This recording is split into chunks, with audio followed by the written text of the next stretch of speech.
आप लोग कैसे हैं? हमें उम्मीद है कि आप लोग स्वस्थ होंगे, मस्त होंगे और पेपर की तैयारी अच्छे से चल रही होगी। मैं आशीष मौर्य MKBA एकेडमी में आपका हार्दिक स्वागत करता हूँ। हम लोग इस समय 2024 बोर्ड परीक्षा को लेकर तैयारी कर रहे हैं। अभी हम लोगों ने देखा था पिछले वीडियो के माध्यम से कि जीवन परिचय कैसे याद करें। साथ में हम लोगों ने एक सोशल साइंस का भी देखा था कि जो महात्मा गांधी के प्रमुख आंदोलन थे उसके बारे में पढ़ा था। आज फिर हिंदी के बारे में कि निबंध कैसे लिखें, क्योंकि बहुत लोगों को क्वेश्चन होता है कि मैं निबंध तो इतना लिख के आया था, 2 पेज का लिख के आया था, 2.5 पेज का लिख कर आया था, लेकिन नंबर मुझे नहीं मिला, मेरा नंबर काट लिया। तो क्या कारण है जो आपका नंबर काट लिया जाता है? क्या ऐसा आपका लिखावट होता है कि आपको नंबर नहीं मिलता है? आज हम लोग उसी पे डिस्कस करेंगे। साथ में 9-10 दोनों के लिए ये भी हम डिस्कस करेंगे कि हम कौन कौन सा निबंध याद कर ले, तैयारी कर ले कि बोर्ड परीक्षा में हमको वो चीज मिल जाए और आराम से वो चीज हमारी कंप्लीट हो जाए। हम इस पे भी बात करेंगे। साथ में किस प्रकार से पूछा जाता है, कितने नंबर से पूछा जाता है, इस पे भी हम चर्चा करेंगे। तो हम आज चर्चा करेंगे कि 10 और 12 में हम निबंध कौन कौन से याद करें जो हमारे लिए महत्वपूर्ण हो। ठीक है, तो आइए हम पहले 5 ऐसे देखते हैं। पहले हम हेडिंग डाल देते हैं निबंध कैसे लिखें व याद करें, यानी कैसे लिखें और कैसे याद करें कि हमारा जो निबंध है कौन कौन से आएगा, इस सारी टॉपिक पर हम चर्चा करेंगे। तो अगर उस चीज को फॉलो करते हैं तो गारंटी करता हूं कि आपको पूरे के पूरे नंबर मिल जाएंगे। कुछ इसके पॉइंट होते हैं, वो पॉइंट को देखना होता है, क्योंकि जब भी एग्जामिनर के सामने कापी जाती है तो हर एग्जामिनर ये चाहता है कि उसके जो लेख है, जो उसके लिखने का तरीका है, वो बेहतर होना चाहिए। आखिर एग्जामिनर आपको नंबर क्यों दे? पूरे में पूरा 9 नंबर का आपका आता है ना, तो 9 नंबर पूरा आपको एग्जामिनर क्यों दे? जब आप दूसरे स्टूडेंट से अलग करेंगे, यानी अगले स्टूडेंट से जब अलग तरीके से आप लिखेंगे, तभी आपकी कॉपी में डिफरेंस दिखाई देगा और तभी आपको पूरा का पूरा एग्जामिनर नंबर देगा। वैसे क्यों देगा? सभी के समान है, जैसे सबको मिल रहा है वैसे आपको भी नंबर मिलेगा। लेकिन जैसे आपकी कॉपी डिफरेंट आई, आपके लिखावट में, आपके उसमें क्या कहते हैं, याद करने के जो लिखने का तरीका है या राइटिंग है, इस जैसे अंतर आया उसी हिसाब से आपका नंबर भी अंतर आ जाएगा। अगर अच्छे से तरीके से सिस्टम लिखा है, अच्छे लेख में लिखा है, तो आपको पूरा नंबर मिल जाएगा। आज हम लोग उसी पर चर्चा करने वाले हैं। लेकिन अगर आपको फॉलो करना है, साथ में जिन्होंने लाइक अभी तक नहीं किया है वो लाइक कर दें और कमेंट कर दें, और चैनल को जिन्होंने पहली बार आए हैं तो सब्सक्राइब कर लें और बेल आइकन को अवश्य दबा लें, और इसको ज़्यादा से ज़्यादा शेयर करें ताकि सभी भाई बहन के पास ये वीडियो पहुंच सके और सभी को जानकारी हो सके। तो हम क्या करेंगे, 5 निबंध हम ऐसा देखेंगे कि जो हमारे लिए महत्वपूर्ण हो, 10 और 11, यानी ये किसके लिए? अच्छा, 10 व 12 के लिए। ठीक है, ये 10 और 12 के लिए महत्वपूर्ण हो। और केवल हम लोग क्या देखा जाए विद्या में क्वेश्चन बैंक में तो लगभग 25 से 27 निबंध दे रखे हैं, तो हम सारा याद नहीं कर पाएंगे और ना सारा हमारे पेपर में आता है। हमने जब अंशार्ध पेपर लिया और अंशार्ध में जब देखा, हमने उसको देखा कि बार बार कौन आ रहे हैं, उसको मैंने जब डिस्कस निकाला तो देखा कि 4 से 5 ऐसे हैं निबंध हैं जो हर बार उसको पूछा जाता है। तो कैसे पूछा जाता है, हम पहले क्वेश्चन देखेंगे, इसके बाद हम देखेंगे कि हाई स्कूल में कैसे पूछा जाता है और इसमें कैसे पूछा जाता है। इसके बाद फिर हम आते हैं कि कैसे लिखना है। ठीक है, तो पहले हम क्वेश्चन लिखेंगे कि निबंध अगर आता है तो कैसे आता है। तो हमारे जब प्रश्न आएगा निम्नलिखित में से, निम्नलिखित विषयों में, ये कर लीजिए सबसे पहले, निम्नलिखित विषयों में से किसी एक विषय पर, किसी एक विषय पर निबंध लिखिए, निबंध लिखिए। ये इसके बाद इसमें 4 ऑप्शन रहेगा, 4 से 5 ऑप्शन। पहला रहेगा परोपकार या जो भी अलग अलग है। तो हमारी जो परीक्षा की महत्वपूर्ण जिससे हम उसी को पढ़े जाएंगे, तो हम पर्यावरण संरक्षण के उपाय,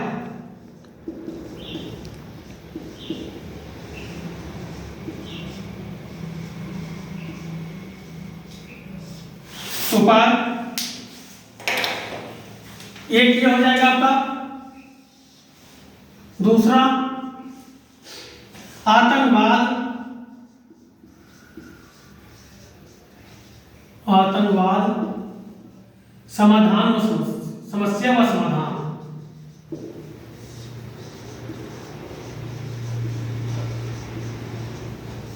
ठीक। तीसरा जनसंख्या,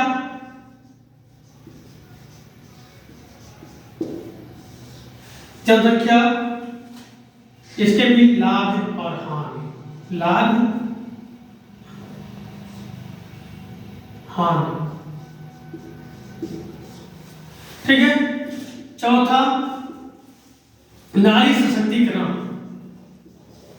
नारी सशक्तिकरण।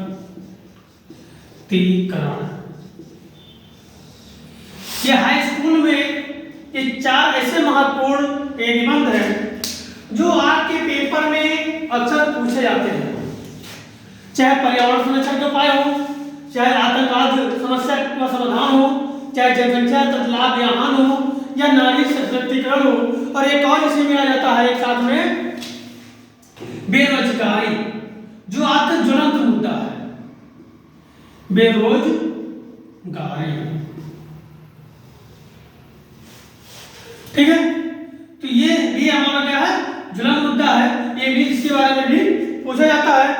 और लगभग आप अगर हाई स्कूल में ये पढ़ लेते हैं तो ये 11 में भी कहीं ना कहीं टकराव की स्थिति में हो जाता है, कभी कभी टकराव आ जाती है, यही चीज उसमें पूछ लिया जाता है। तो ये नहीं कि अगर आप हाई स्कूल तैयार कर रहे हैं तो केवल हाई स्कूल के लिए होगा और इंटर के लिए हमको हाँ कुछ अंतर जरूर मिलेगा। ऐसा नहीं कि भाई लेवल का चेंज हो रहा है तो लेवल के हिसाब से आपका चेंज होगा, लेकिन जब यहाँ आप पढ़े रहेंगे वहाँ भी आपका आसानी रहेगा।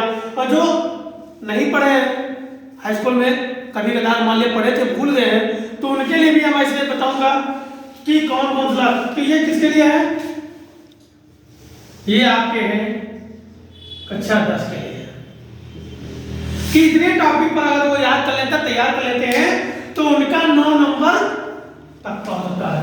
लेकिन 9 नंबर कैसे पक्का होगा, इसके लिखने के तरीके में भी होगा। आपने बहुत अच्छा याद कर लिया लेकिन लिखावट अगर नहीं बना पाया, यानी कपड़ा अच्छा सिलवा लिया लेकिन पहनने का ढंग नहीं अगर है, तो भी आपका पूरा बेकार लगेगा, आप सही से नहीं लगेंगे, एक हंसी के पात्र बन जाएंगे। उसी प्रकार ये है कि आपको अच्छे से याद तो हो गया लेकिन लिखने का तरीका भी इसका होना चाहिए, तभी आपको फुल मार्क्स जाना देगा।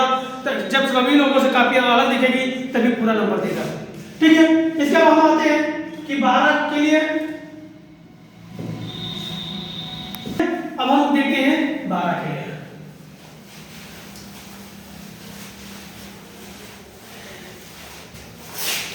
अब 12 में क्या है कि इसमें भी आएगा वही जो बेरोजगारी, देश में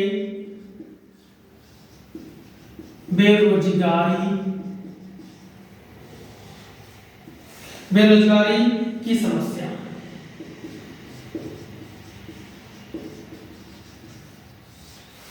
ठीक।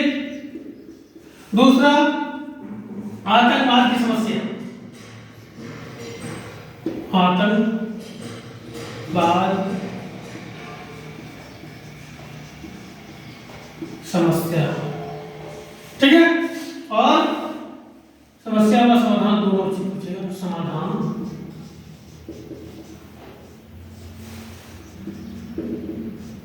तीसरा, वृक्षारोपण का महत्व। वृक्षारोपण का महत्व ये हो गया। अगला, विद्यार्थी और राजनीति।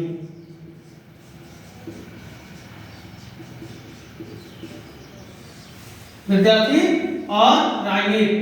पांचवा, भ्रष्टाचार। भ्रष्टाचार समस्या समाधान। भ्रष्टाचार की समस्या व समाधान। ठीक। और एक लास्ट में वही जनसंख्या के बारे में। बढ़ती जनसंख्या के कारण, बढ़ती जनसंख्या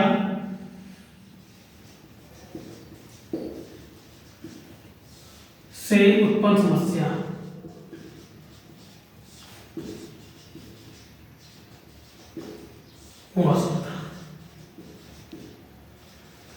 ये आपके जो परीक्षा में पूछा जाता है, ये क्लास 12 में 11 यानी कि आप देख रहे होंगे हाई स्कूल में और 12 में लगभग से पूछ जाते हैं। अब बढ़ती जनसंख्या चाहे वो वहां की जनसंख्या, यहाँ वृक्षारोपण का एक वहां पड़ जाता है, इसमें और 2-3 क्योंकि लेवल जैसे बढ़ेगा आपका तो ये भी आपका बढ़ जाता है। तो ये ऐसे क्वेश्चन आपके पूछे जाते हैं। और ये मैंने वही आपको बता रहा हूं, अगर ये 6 याद कर लेते हैं आपको, ये 6 में से एक ना एक आपको मिलना है।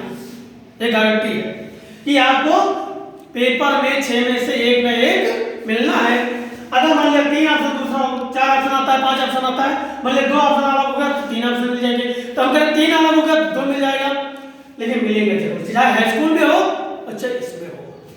ठीक है, तो ये चीज को हमको ध्यान में रखना है। पहले इसको हमको तैयार कर लेना है, क्योंकि ये बात यहाँ पे है 9 नंबर की। क्योंकि जब हम बड़े बड़े नंबर को चेक करेंगे तभी जाके हमारी मेरिट बन पाएगी। तो इसलिए हम बड़े नंबर को पहले कवर कर रहे हैं। तो ये आपका था। अब इसके बाद हमको स्टेप बाय स्टेप मैं 4 स्टेप इसका बताऊंगा। वो 4 स्टेप को अगर फॉलो करते हैं तो आप बेहतर ढंग से लिख सकते हैं। वो 4 बेहतर कैसे हैं कि आपको अलग लगे लोगों से, जो अन्य स्टूडेंट लिखे उससे आपका इससे अलग लगे। वो 4 स्टेप को देखते हैं। कंप्लीट हो गया। अब हम 4 ऑप्शन पे 4 स्टेप पे चलते हैं। जैसे 4 ऑप्शन था आपके पास, तो पहला स्टेप हमारा क्या होगा? पहला स्टेप फर्स्ट, पहला स्टेप क्या है कि हम ये विकल्प में से, चारों ऑप्शन में से कोई एक ऑप्शन का चुनाव करेंगे। ये 4 विकल्प दिया है, 5 विकल्प दिया है, चारों 5 विकल्प में से एक विकल्प का चुनाव करेंगे जो मुझे अच्छे तरीके से याद है। पहले स्टेप में, पहले स्टेप में क्या करेंगे कि इसमें से चुनाव करेंगे। पहला स्टेप क्या करेंगे कि ऑप्शन में से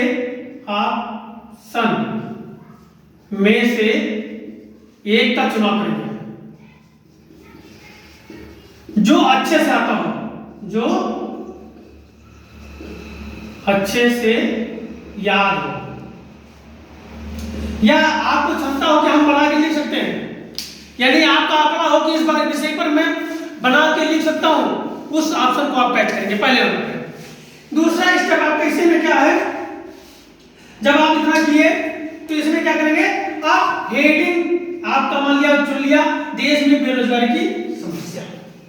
आपने मान लिया चुन लिया बेरोजगारी की समस्या, तो बेरोजगारी की समस्या आपने चुन लिया, तो ये तो आपकी मेन हेडिंग हो गई। ये आपकी मेन हेडिंग हो गई। और इस हेडिंग के अंदर हेडिंग बनाना है, यानी सब हेडिंग बनाना है। तो सब हेडिंग में हेडिंग, सब हेडिंग में कितने हेडिंग बनाएंगे पहले? अब इसके अंदर क्या लिखेंगे ये आपको बनाना है, सब हेडिंग तैयार कर लेना है। जब सब हेडिंग आपका तैयार हो जाएगा तब आप पहुंचेंगे दूसरे स्टेप पे।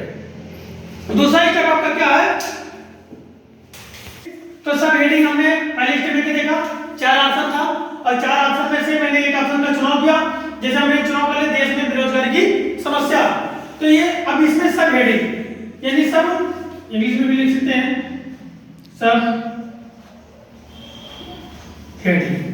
अब सब हेडिंग क्या बनाएंगे, अब ये अगर इसके बाद लिखना है तो आप लोग जानते हैं कि निबंध लिखने के लिए पहले क्या लिखना होता है, भूमिका या प्रस्तावना। पहली हेडिंग हमारी क्या रहेगी, भूमिका या प्रस्तावना। ठीक, अब जब ये लिख लिया इसके बाद हमारी दूसरी हेडिंग क्या रहेगी, जब हम बेरोजगारी को जानेंगे तभी तो इसकी समस्या लिखेंगे, क्योंकि हमको बेरोजगारी की पता ही नहीं है तो हम समस्या का निर्माण कैसे करेंगे। तो हम आप लिखेंगे कि बेरोजगारी क्या है, बेरोजगारी क्या है, ये हमने लिखा। ठीक, फिर अगला हेडिंग जब हम चलेंगे कि जब देखेंगे बेरोजगारी क्या है तो आप लिखेंगे इसके बाद बेरोजगारी की समस्या। तब क्या लिखेंगे, बेरोजगारी की समस्या। ठीक है, का समाधान या समस्या की जड़, क्योंकि जड़ अगर खोजने के लिए तो समाधान कैसे करेंगे। ठीक है, बेरोजगारी की समस्या, बेरोजगारी समस्या की जड़, ये हम लिखेंगे बेरोजगारी समस्या की जड़, ये बेरोजगारी की अनेक समस्याओं की जड़। ठीक है, कुछ भी कर सकते बेरोजगारी समस्या की जड़। फिर अगला यहाँ एक सेंटेंस में बेरोजगारी अनेक समस्याओं, अनेक लगा लीजिए, अनेक समस्या वो अनेक समस्याओं का जड़ की जड़, ये लिखिएगा। फिर अगला क्या लिखेंगे, बेरोजगारी के कारण, बेरोजगारी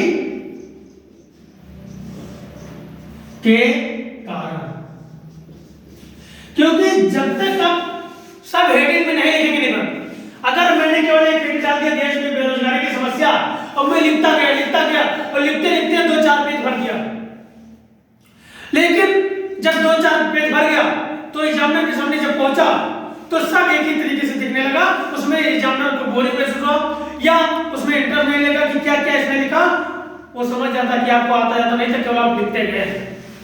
और आप इसके बाद यहाँ पे आते हो तो मैंने लिखा इतना था और नंबर इतना सा मिला, कारण क्या था, कारण यही था आपने उसको उठा के कहानी विधि में लिख डाला, कहानी तरीके से लिख डाला और आपकी कॉपी को सुंदरता बनी ही नहीं, कहां से नंबर दे देगा।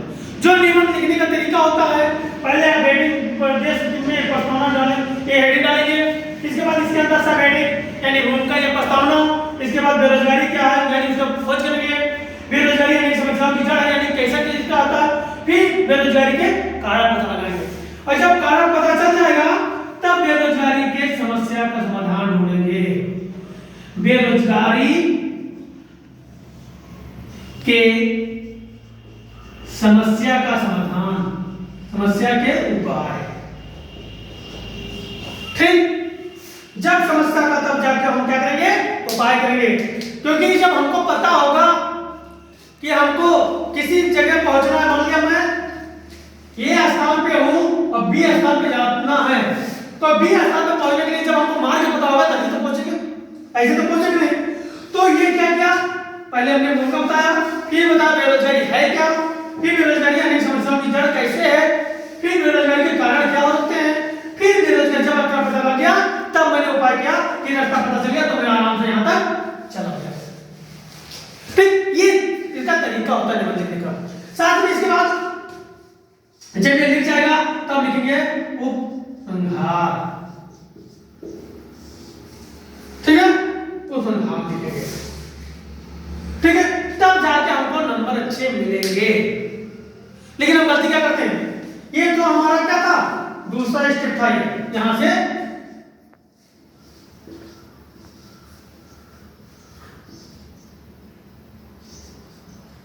ये स्टेप दूसरा था।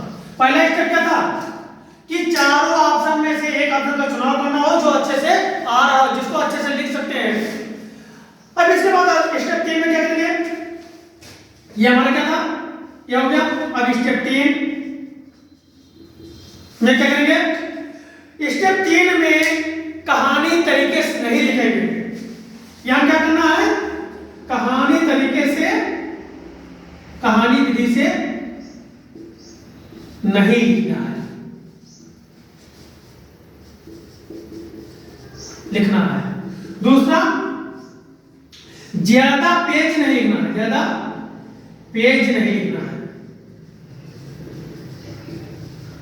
बहुत लोग कहते हैं कि जितना बहुत ज्यादा लिखा तो नंबर मिल जाएगा, लेकिन मैं ये बताता हूं, मैं आपको 10 रोटी दे दूं, भूख आपकी 4 रोटी दोगे तो 6 रोटी 10 रोटी कहां से खा जाओगे, कहां से खा जाओगे। वही चीज है, जितना आपसे पूछा जा रहा है एग्जाम में, क्यों उतना ही आंसर आपको देना है। कहानी विधि से नहीं लिखना है कि यहाँ पे हेडिंग डाला और बिना कोई कुछ किए वो लिखते चले गए, लिखते चले गए, लिखते चले गए, क्योंकि इसके एक फॉर्मेट होता है, तरीका होता है, उसके अनुसार लिखना है। तो अगर ये तरीके कहानी विधि से लिखते हैं, ज्यादा पे लिखते हैं तो नंबर आपका कट जाएगा, ज्यादा समझ जाता है, कुछ नहीं इसको आता जाता, कुछ नहीं था। अब आता है चौथा स्टेप, स्टेप नंबर 4। अब स्टेप नंबर 4 में क्या करना है कि जब भी निबंध आपको लिखना है, सबसे आखिरी में लिखना है, सबसे आखिरी में। अगर आपको याद है तब तो कभी भी लिखें, अगर याद है निबंध आपको तो कभी भी लिखें। अगर याद नहीं है तो याद नहीं होता तो हम क्या करते हैं, बना के लिखते हैं, और बना के लिखने में हमको समय लगता है। तो समय जब हम यहाँ सोच सोच के लिखेंगे, अगर पहले लिखने शुरुआत कर दिए तो हमारा समय इसी में सारा खत्म हो जाएगा। इसलिए सारे क्वेश्चन हल करने के बाद सबसे आखिरी में क्या करेंगे, हम निबंध को शुरुआत करेंगे। क्योंकि अगर हम वहां पे बना के लिख रहे हैं, अगर मैं बनाते बनाते यहाँ पे पहुंचा बेरोजगारी के कारण या बेरोजगारी की समस्या का उपाय यहाँ तक मैं लिखा बेला के, अगर उससे बात नहीं लिख पाया तो भी हमको जो नंबर मिलते हैं स्टेप बाय स्टेप का नंबर मिलता है। तो 9 नंबर का एक हेडिंग का काट लेगा तो 2 नंबर काट लेगा तो भी आपको 7 नंबर मिल जाएगा। अगर यही हम 9 नंबर के चक्कर में पहले लिखना शुरू कर दिए और सोच सोच के लिख रहे हैं, बना बना के लिख रहे हैं और लिखते लिखते ज्यादा समय हो गया, तो जब ज्यादा समय हो जाएगा तो आन क्वेश्चन आपके छूट जाएंगे, जो पूरा नंबर ही आपका चला जाएगा। तो अगर याद है तो आप पहले लिख सकते हैं, अगर याद नहीं है, बना के लिखना है, सोच समझ के लिखना है, तो सबसे आखिरी में लिखेंगे। ये चौथा स्टेप है। साथ में क्या करेंगे कि कम समय में लिखना है। अब कम समय कैसे लिखेंगे, क्या करना है चौथे स्टेप में, कम से कम समय लेना है, कम से कम समय लेना है। अब कम से कम समय कैसे होगा, जो मैंने अभी आपको हाई स्कूल की और इंटर की जो भी छात्र हो, जो मैंने अभी बताया 5 से 6, उनके क्या करना है, आपको ये सब हेडिंग याद कर लेनी है पहले, और उसके प्रैक्टिस करिए हर हफ्ते में एक दिन निर्धारित कर लीजिए, एक दिन निर्धारित कर दीजिए, और उस दिन उस निबंध को आप सब हेडिंग तौर पर प्रैक्टिस करिए, हाथ से लिखने के लिए नोट बनाइए। और जब हर हफ्ते में अगर एक एक दो लिख लिए तो आपकी नोट भी तैयार हो जाएगा और सारे सब हेडिंग आपके ध्यान में जाए। अब सब हेडिंग मतलब ये तो सब में रहेगा, इसको याद करने की जरूरत नहीं है, तो संख्या सब में रहेगा, ये याद करने की जरूरत नहीं है। बीच की बात आती है, जैसे जनसंख्या के बारे में लिख दिया जाए, जनसंख्या का समस्या और समाधान, तो जनसंख्या के तो लिखेंगे जनसंख्या क्या है, जनसंख्या के कारण क्या है, बढ़ने के कारण क्या है। जब बढ़ने के कारण पता चल गया तो समस्या उसके निकालेंगे, ठीक है। तो हमको क्या बदलना, केवल ये बदलना, ये बदलना, ये बदलना, आगे तो पीछे वही रहेगा, चाहे भ्रष्टाचार का हो चाहे इसका हो, ठीक है।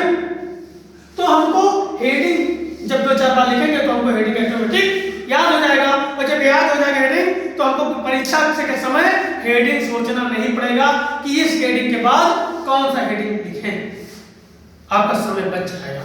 इसलिए पहले से प्रयास करें, हर हफ्ते में एक दिन निर्धारित कर लें और उसी दिन करना है, और साथ में कम से कम समय लें। अब आता है 5वां स्टेप,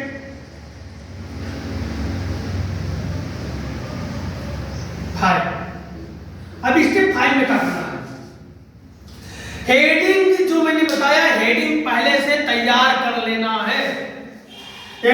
सब हेडिंग है ये हमारी, सब हेडिंग पहले से तैयार करना है, पहले से तैयार करना है।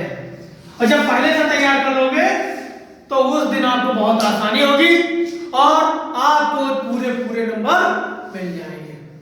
क्योंकि जब आप इसको लिखेंगे, हेडिंग डालेंगे, तो हर हेडिंग के बीच में आप एक लाइन का गैपिंग देंगे, गैपिंग देंगे। और गैपिंग जब देंगे तो काफी की आपकी सुंदरता बढ़ जाएगी। लेकिन और जब भी लिखेंगे हेडिंग तो ब्लैक स्केच का इस्तेमाल करेंगे।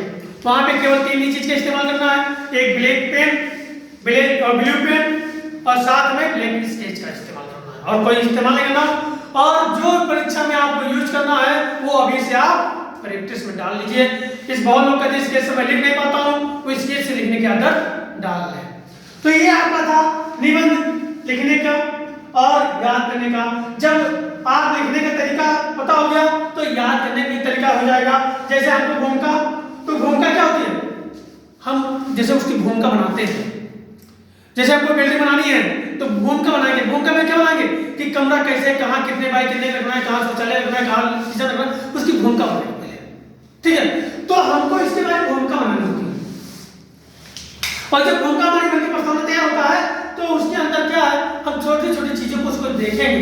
जैसे बेरोजगारी क्या है तो उसके बारे में जब हम पढ़ेंगे तो लगभग आपको जब 1-2 बार पढ़ेंगे तो इसके बारे में सामने क्या हमको बेरोजगारी क्या हो गया तो जनसंख्या की बात आ गई।